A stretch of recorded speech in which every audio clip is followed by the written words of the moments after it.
as a 10.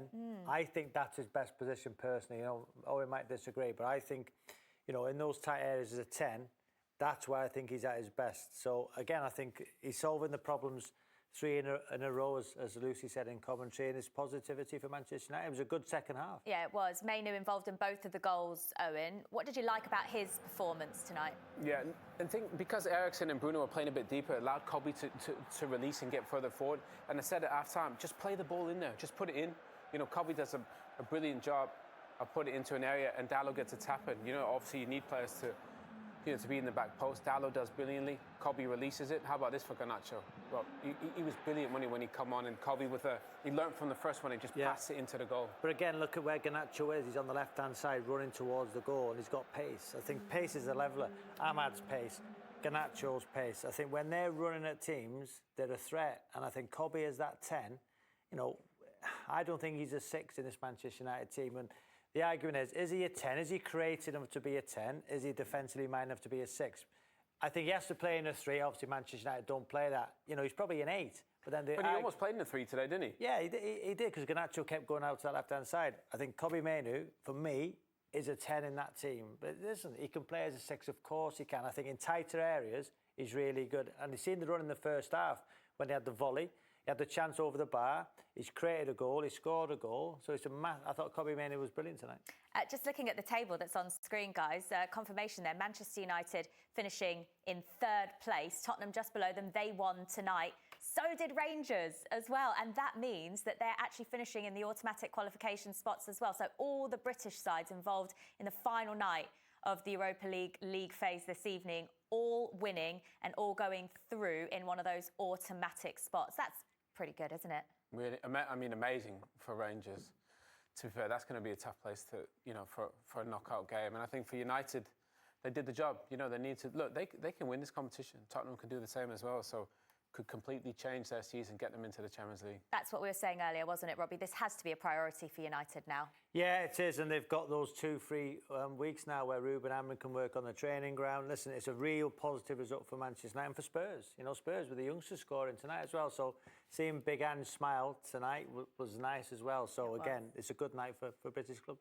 Guys, thanks for now. Matt Smith and The Goal Show are coming up for you next. They're going to wrap up all the Europa League action, including more reaction from Owen and Robbie, and also more reaction to come from Bucharest as well. So Matt and the team taking over next. That means you qualify automatically.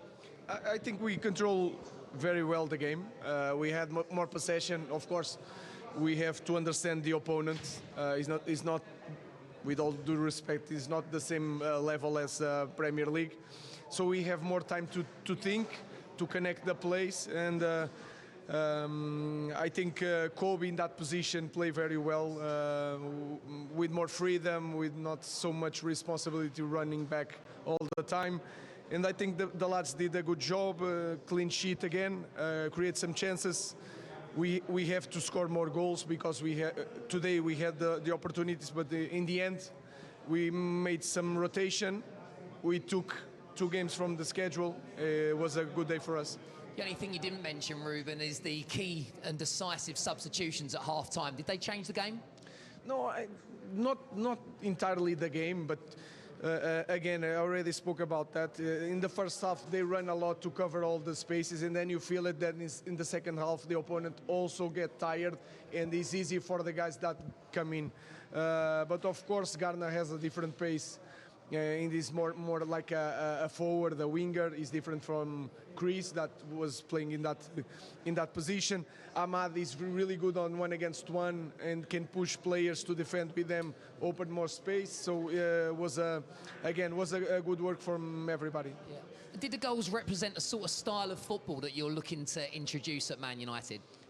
Of course, we want to improve a lot the way we play. We want to play a little bit more closer than today, but again, we need to play like this against an opponent with more pressure, with different pace, with more quality on the ball. So we have to adapt and to improve the team. 3 wins in a row. Does it start to feel like you're gaining some momentum now? It depends. The most important thing is not the 3 that we won, is the next one. So let's focus. It's Sunday. We will arrive tomorrow, so we have one day to prepare. We have to to recover the players. We are going to sleep here to work in the morning. So we are trying everything to recover the players and then to be competitive. And how pleased are you to have a less busy schedule in February? That is the biggest thing. More than the win is to have time to train, to have time to recover the players for playing Premier League. That is a key point for us. Thank you, Ruben. Thank you very much. 3 wins on the spin. Best run of the season, Don. Playing well. And he speaks well as well. I think he's very honest. Sometimes a little bit too honest, but you get the feeling when he talks and when he sees what he's seeing inside Manchester United and at Carrington, you know what he's saying is for the best and it's for the greater good of the club.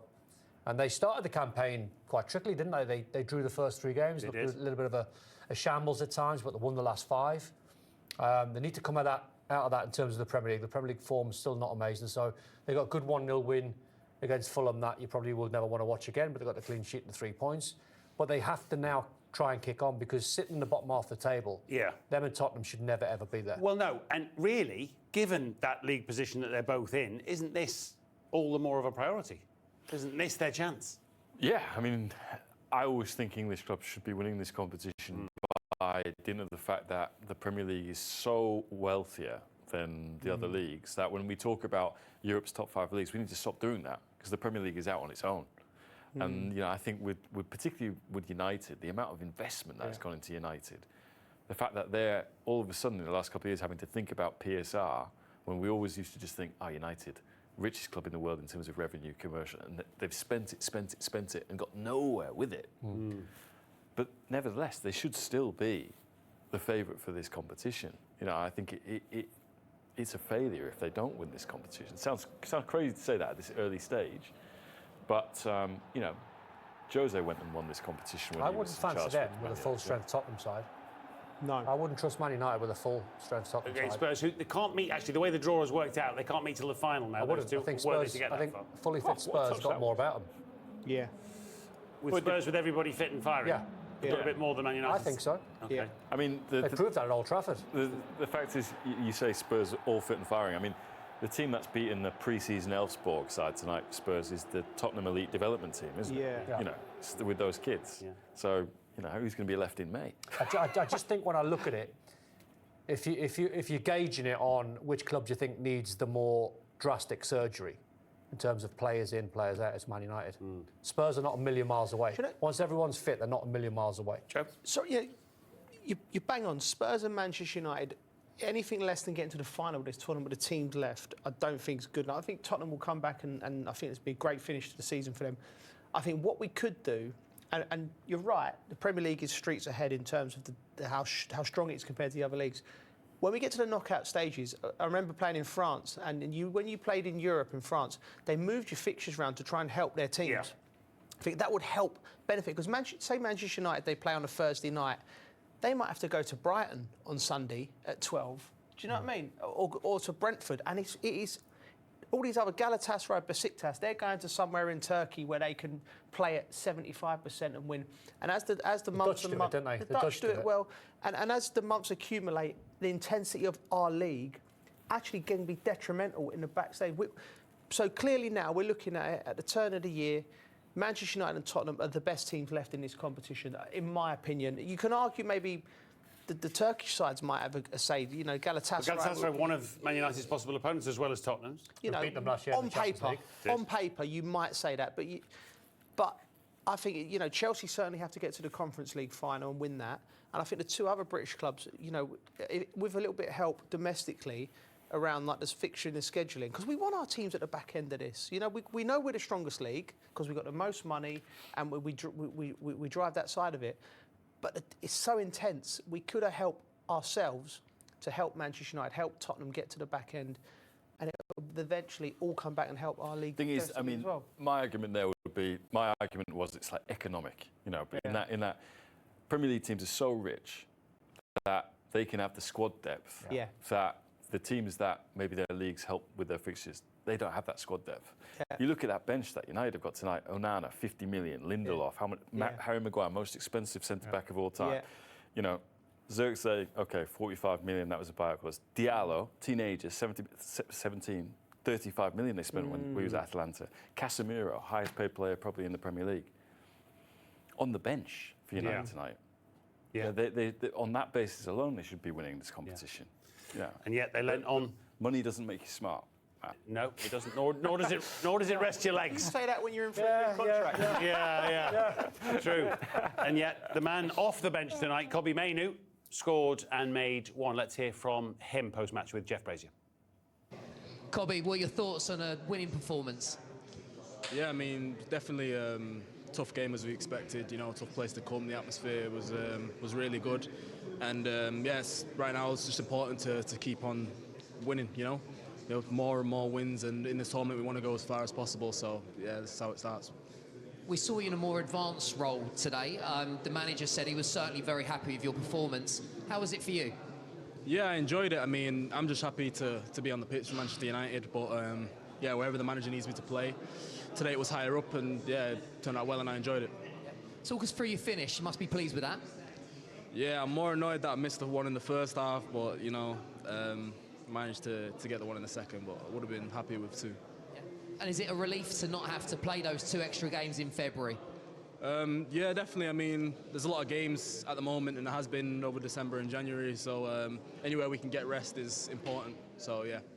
Kobbie, thank you. Thank you. I cannot imagine Manchester United selling that young jewel. We shall see. Great to hear from Kobbie Mainoo. Let's also hear from the Rangers boss, Philippe Clement, who's been good enough to join Emma Dodds and guests after that win and top 8 finish up at Ibrox. Thank you very much, and we're joined by a very thrilled Rangers manager, Philippe Clement. Philippe, congratulations. Thank you. A place in the top 8 of the table. How are you feeling? How proud are you of your